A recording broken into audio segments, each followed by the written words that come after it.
허영철 기자 어서 오세요. 안녕하십니까. 예. 오늘 기자수첩에서 뭐 가지고 오셨어요? 요즘 김만복 전 국정원장 얘기가 좀 많이 뜨고 있죠. 그렇더라고요. 비판과 질타가 이어지고 있는데 언론들 보도를 보면은 가벼운 처신, 비밀 누설, 선거 때만 되면 도지는 과시병, 정보맨의 기본도 안 된다. 뭐 이렇게 비판하고 있죠. 예. 국정원 신속하게 뭐 책에 대해서 판매 금지 가처분 신청을 법원에 냈고 김 전 원장을 곧 형사 고발을 하기로 했죠. 그렇습니다. 그런데 이걸 가만히 지켜보면서 왜 김만복 전 국정원장만 탓하고 있냐 이런 생각이 들었습니다. 그 오늘 와인스 주제는 왜 김만복만 탓하나 이겁니까? 예, 그렇습니다. 그래요. 지금 들으시는 분들이 아니 김만복 전 국정원장이 또 뭘 어떻게 했길래 궁금해하실지도 모르겠어요. 최근에 일어났던 일 정리해 주시죠. 그러니까 최근에 일어난 일은 이제 그 며칠 전에 14선언 뭐 8주기 아니었습니까? 예. 그때 이제 그 전날 중앙일보와 인터뷰를 통해서 김정일 노무현 전 대통령과 김정일 국방위원장이 한라인을 통해서 수시로 직접 통화했다 이렇게 중앙일보가 보도를 했죠. 자주 통화를 했다 이런 얘기를 했어요. 김 전 원장은 다음 날 곧바로 한라인은 있었지만 노 전 대통령과 김정일 위원장이 직접 통화한 사실은 없다. 이렇게 분명히 번복을 했고요. 예. 김 전 원장에게 이렇게 물어봤더니 중앙일보와 직접이라는 용어를 잘못 썼다. 구체적으로 누가 통화를 했는지를 얘기 안 했더니 중앙일보가 마음대로 써버렸다. 이렇게 얘기를 하더라고요. 두 정상이 직접 한 걸로 이게 좀 오해를 한 거다. 그러니까 이제 누구누구 했다고 얘기하면 그 사람이 아직도 현직에 재직 중인 사람도 있고 하니까 그 얘기는 하면 안 되니까 안 했는데 중앙일보는 그렇게 보도를 해버렸다 이렇게 얘기를 하더라고요. 그래서 어제 다시 이제 통화를 시도했는데 전화는 받지 않고 지금은 어떤 언론에도 비치지 않는 것이 좋다고 보고 실천하고 있다. 이렇게 답이 왔습니다. 문자로. 어쨌든 이 보도와 관련해서 국정원에서 지금 형사고발 방침을 세웠다고요? 예. 형사 고발 아마 이번 주 뭐 오늘 내일 할 것 같습니다. 이미 그 국정원 관계자는 책을 입수해서 법률 검토를 마쳤다. 국정원 직원법을 위반한 것으로 판단하고 곧 고발장을 접수할 예정이다 이렇게 얘기를 했습니다. 전직이어도 이 법에 다 해당이 되는 겁니까? 국정원 전직 직원이어도? 예, 전직 직원이라도 국정원 직원법 17조 1항에 직원은 재직 중은 물론 퇴직한 후에도 직무상 알게 된 비밀을 누설해서는 안 된다고 규정하고 있고 그래요. 또 직원이 국정원의 직무와 관련된 사항을 발간하거나 공표할 경우에는 국정원장의 허가를 미리 받아야 한다고 돼 있거든요. 그렇군요. 두 가지 다 안 했으니까. 그럼 형사처벌 받을 가능성이 약간 있는 거네요. 이미 지금 김만복 전 원장이요. 2008년 1월에 김만복 국정원장과 김양건 북한 통전부장 환담 보고서를 당시도 중앙일보를 통해서 유출을 시켰어요. 예. 그래서 그것 때문에 그 이제 국정원이 고발해서 검찰 조사를 받아서 입건유예 처분을 받았고요.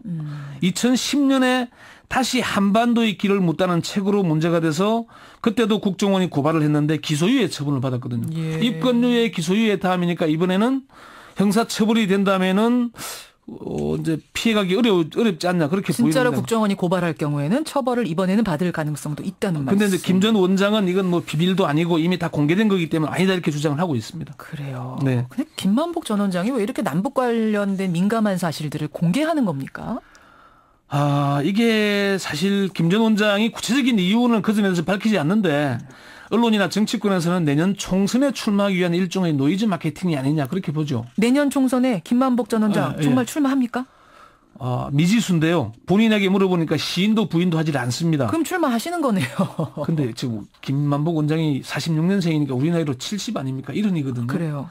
정치를 시작하기엔 좀 늦지 않았나요? 좀 본인은 근데 그렇게 생각 안 하실 수도 있으니까. 그래서 그거는 그때 가서 보자. 사무실 낸 게 출마하겠다는 거 아니냐 그랬더만은 천만에 돈 벌려고 한 거지. 그 뭐 하겠냐 이런 얘기를 하긴 했는데 일단 그거는 좀 지켜보도록 하죠. 자, 다시 주제로 좀 돌아가서요. 예. 왜 김만복 전 국정원장만 탓하냐 이게 오늘 주제라는 거잖아요. 앞서 말씀한 대로 김만복 전 원장의 가벼운 처신은 비판받아 마땅합니다. 이미 2013년 7월에 남북 정상회담 대화력 파동 때도 이번과 비슷한 모습을 보였었거든요. 그때도. 그때 어땠었죠? 그때 김만복 전 원장의 발언 중에 하나가 정상회담 대화록은 2007년 10월에 만들어진 것이 유일한 것이다. 2008년 1월 생산된 대화록은 자신은 모르는 것이다 이렇게 주장을 했거든요. 그러니까 이게 정상회담 대화록이 두 개가 있는 것 같다 이래서 막 난리가 났었잖아요. 난리가 났었어요. 그런데 국정원이 2008년 1월에 생산된 대화록에 김만복 전 원장의 서명이 있다고 발표를 했어요. 아하. 그러니까 그렇다면 내가 한 거겠다 얘기를 하면서 그다음부터 그때도 그랬어요. 지금처럼 예, 예. 전화를 안 받고 소모적인 정쟁에 휘말릴 것 같아서 더 이상 나서지 않고 있으면 이해해 주시기 바란다. 그렇게 또 수면 아래로 내려갔고 예, 숨었고. 예. 그래서 이제 김만복 전 원장을 지금 탓하는 거잖아요. 너무 저 언행이 조금 가벼우신 이제 그런데 거 아니냐. 근데 왜 주제는 왜 그만 탓하냐입니까? 김만복 전 국정원장이 한라인을 언급했다고 국정원 직원법을 위반했다고 형사 고발을 하겠다고 나서는 걸 보면은 참 속아 웃을 일이다 그런 느낌이 들었어요. 속아 웃을 일이라니 이게 무슨 말씀이세요? 자, 국정원이 한 일을 보시죠. 원세훈 전 국정원장이 국정원을 사조직화했죠. 심리전단을 만들어서 선거에 개입하고 민간인 해킹을 시도했고 특히 예. 대선에 개입해서 국민의 뜻을 왜곡했지 않습니까? 그러네요. 또 남재준 전 국정원장은 국정원의 대선 개입 사실이 드러나자 이를 덮기 위해서 남북 정상회담 대화록을 일반에 공개했습니다. 그러네요. 그런데 국정원이 어떤 조치를 취했나요? 안 취했죠. 자, 하나하나 따져보면 그래요. 한라인만 해도 이미 임동훈 전 국정원장 회고록에 나오고 예, 예. 이명박 전 대통령도 회고록에서 언급을 하고 있습니다. 예. 새로울 게 없는 사실이죠. 대화록은 전문을 다 공개했는데 이 한라인 문제 언급했다고 국정원 직원법 위반했다고 고발한다?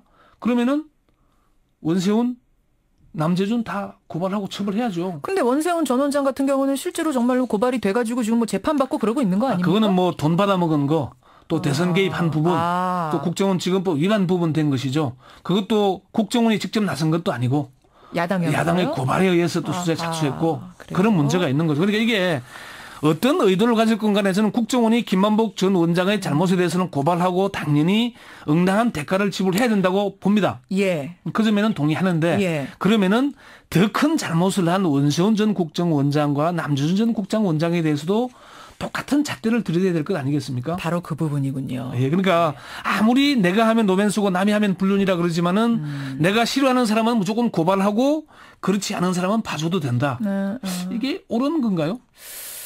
정리를 해보죠. 그러니까 김만복 전 국정원장을 지금 두둔하는 게 아니고 그러니까 네. 잘했다고 하는 건 아니지만 네네. 현재 국정원의 행동은 더 논란의 대상이 될 수 있다. 전 원장들은 봐주게 하는 거 아니냐. 예, 국회 정보위 야당 간사인 신경민 의원은 그렇게 얘기를 합니다. 지금의 국정원에서 일어나는 모든 잘못의 뒤에는 원세훈 전 국정원장이 있다. 만악의 근원이다. 이렇게 표현까지 했거든요.